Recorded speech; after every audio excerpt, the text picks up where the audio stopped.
آغا جان پچھلے ہفتے آپ سے کچھ باتیں ہوئی تھی اور کچھ سوالات رہ گئے تھے، ٹائم کی شارٹیج تھی اور آج بھی ٹائم کی شارٹیج ہے. میں مختصر کرتا ہوں. میرا پہلا سوال ہے کہ نبی اکرم صلی اللہ علیہ وآلہ وسلم کا جو وصال ہے، وہ جو ڈیتھ ہے، وہ نیچرل ہے یا وہ ان کو شہید کیا گیا ہے؟ شہید ہے. شہید ہے. اگر شہید کیا گیا تو نبی اکرم صلی اللہ علیہ وسلم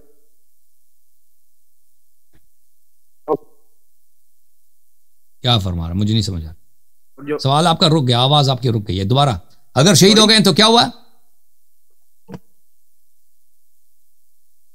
میں کہہ رہا ہوں کہ نبی اکرم صلی اللہ علیہ وسلم کو اگر شہید کیا گیا ہے تو جو ہے مولا علی علیہ السلام نے جو قاتلین ہے، جو شہید کرنے والے، ان کے خلاف ایکشن کیوں نہیں دیا؟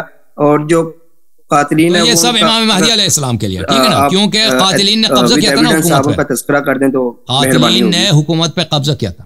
نبی صلی اللہ علیہ وسلم نے منع کیا تھا امیر المؤمنین علیہ السلام کو ان کے خلاف تلوار اٹھانے سے، ٹھیک ہے نا. نبی صلی اللہ علیہ وسلم نے حکم دیا تھا صبر کرنے کو. جنہوں نے نبی صلی اللہ علیہ وسلم کو قتل کیا تھا انہوں نے ہی حکومت پہ قبضہ کیا تھا. تو یہ ممکن نہیں تھا مگر یہ کہ تلوار اٹھائیں. تلوار اٹھانا امیر المؤمنین علی علیہ السلام کے لیے حرام تھا. جی تو جو ہے قاتلین نبی پاک صلی اللہ علیہ وسلم کو زہر دینے والے، شہید کرنے والے، وہ لوگ کون تھے؟ ان کا آپ کائنڈلی تھوڑا جو ہے ہماری کتب سے تھوڑا وہی جنہوں نے دیکھیں نبی صلی اللہ علیہ وسلم نے بتایا تھا نا کہ میرے بعد تمہارے ابا جی کو حکومت ملے گی.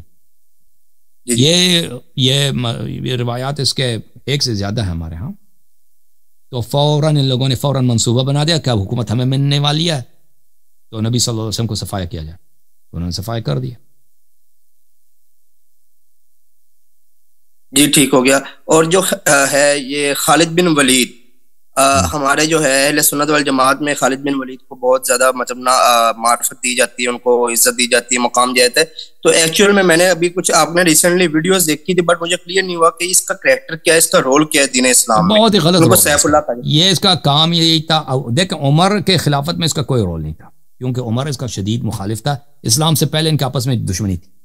اسلام سے پہلے وہ جاہلیت کے زمانے میں آپس کا جھگڑا ہوا تھا، ان کا آپس میں دشمنی تھی. تو عمر تو بالکل اس کا پکا دشمن تھا.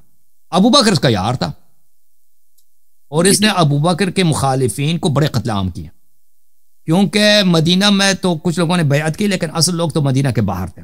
باہر جو قبائل تھے صحرا میں رہنے والے، مختلف علاقوں میں رہنے والے، انہوں نے کہا ہم ابو بکر کو تو مانتے نہیں، ہم تو غدیر میں تھے.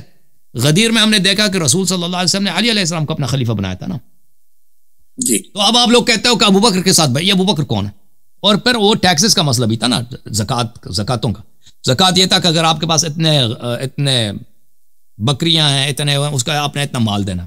اگر آپ کے پاس اتنے اونٹ ہیں تو اس کا اتنا ٹیکس دینا، ٹھیک ہے نا. اگر آپ کے پاس اتنے کھجور ہیں تو اس کا اتنا ٹیکس دینا، آپ نے خلیفہ کو دینا. تو انہوں نے کہا تھا ہم کیوں دے دیں بھائی، جب تک رسول اللہ صلی اللہ علیہ وسلم زندہ تھے تو اللہ کے رسول تھے، ہم ان کو ٹیکس دے رہے ہیں. اب بھی اس کے بعد ابو بکر کو ہم کیوں دے دیں؟ ہمارے اپنے گاؤں میں ادھر فقیر فقراء ہم ادھر ہی دیں گے.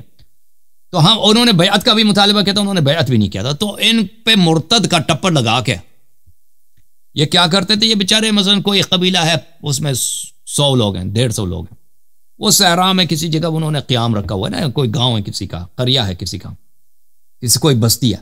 تو یہ خالد ابن ولید یہ سپاہیوں کے ساتھ رات کی تاریکی میں پہنچ جاتے تھے، مثلا یہ 200-300 سواریوں کے ساتھ، مسلح افراد کے ساتھ.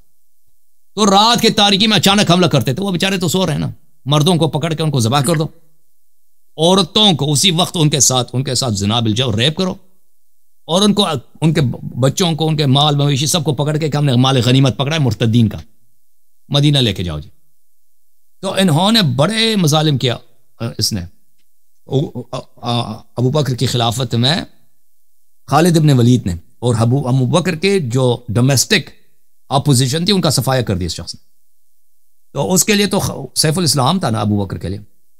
لیکن یہ عمر اس کا بڑا شدید مخالف تھا خالد کا. تو جو ہی ابو بکر عمر کو خلافت ملی فوراً اس کو فائر کر دیا، اس نے اس کو ہٹا دیا، پھر اس کو کبھی عہدہ نہیں دیا. اور یہ ایک دوسرے کو گالی وغیرہ بھی دیتے تھے ابو بکر کے زمانے میں، کیونکہ عمر جو تھا مشیر خاص تھا ابو بکر کا، اور خالد ولید اس کا جو تھا سپہ سالار تھا. تو ان کی آپس میں بنتی نہیں تھی، ایک دوسرے کو گالی گلوچ دیتے تھے. اور عمر ابو بکر کو بار بار مشورہ دیتا کہ اس کو ہٹا دو، یہ غلط آدمی ہے. لیکن ابو بکر کو پتہ تھا کہ ان کے آپس میں پرسنل کوئی جھگڑا ہے، ٹھیک ہے نا. تو خالد ابن ولید اہل بیت علیہ السلام کی نظر میں اور تاریخ کی نظر میں جماعت مخالفین کے اپنی کتب میں دیکھا جائے تو اس نے بڑے غلط کام کیے ہیں. رسول صلی اللہ علیہ وسلم کے بعد بڑی زیادتی کی ہے انہوں نے عربوں کے ساتھ. عربوں کے ساتھ جن کو یہ مرتد کہتے تھے نا، مرتدین، اس میں کچھ تو مرتد تھے لیکن وہ کم تھے. جو لوگ مسیلمہ کذاب کے وہ ہوئے تھے نا، مسیلمہ کذاب کے جو پیروکار بنے تھے، کلمہ گو بنے تھے، وہ تو بہت کم تھے، وہ تو کچھ بھی نہیں تھے. باقی وہ لوگ تھے جو کہتے تھے ہم زکوٰۃ ابوبکر، وہ نہیں کہتے تھے ہم زکوٰۃ نہیں دیں گے، وہ نہیں کہتے تھے ہم زکوٰۃ، وہ کہتے تھے ہم زکوٰۃ ابوبکر کو نہیں دیں گے نا، ٹیکس ابوبکر کو نہیں دیں گے، ہم زکوٰۃ دیں گے اپنے قبیلے میں دیں گے، اپنے لوگوں کو دیں گے نا. ابوبکر کیا ہے؟ ابوبکر کوئی نبی توڑی ہے، اور نبی صلی اللہ علیہ وسلم نے اس کو خلیفہ بھی نہیں بنایا نا، تو ہم کیوں اس کو دے دیں؟ اس کی حکومت کی کیا ہے؟ وہ ہم اس کو نہیں مانتے. تو انہوں نے ان سب کی تکفیر کر کے ان کے مردوں کو سب ذبح کیا، ان کی عورتوں کو، بیچاریوں کو انہوں نے اپنے درمیان مدینہ میں تقسیم کیا، ان کے بچوں کو کنیز کے حیثیت سے. بڑا ظلم ہوا، بڑا ظلم ہوا مسلمانوں کے ساتھ ابو بکر کی خلافت. اور یہ بہت پردرد کہانی ہے. امیر المؤمنین علی علیہ السلام فرماتے تھے اگر مجھے ایک دن طاقت ملے تو میں ان سب کا بدلہ لے لوں گا. جن کی شادی ہوا ہے ان کو میں نکال دوں گا، ان کی شادی نہیں ہو، جن بیچاریوں کو ان کے شوہروں کو قتل کر کے انہوں نے لے کے آئے، ابھی ریپ کر رہے ہیں ان کو کنیز کے حیثیت سے، ان کی شادی کر دی ہے. یہ سب وہ کہہ رہے ہیں سب نکاح باطل ہے. لیکن ان کو یہ کبھی طاقت، اپنی دور حکومت میں بھی کہتے تھے اگر میں یہ نہیں کر سکتا، یہ میرے پاس یہ پاور نہیں، کیونکہ اس وقت خانہ جنگی تھی، عائشہ جنگ جمل تھی، جنگ نہروان، جنگ صفین، اور پھر وہ 4.5 سال کے بعد شہید ہو گئے تھے.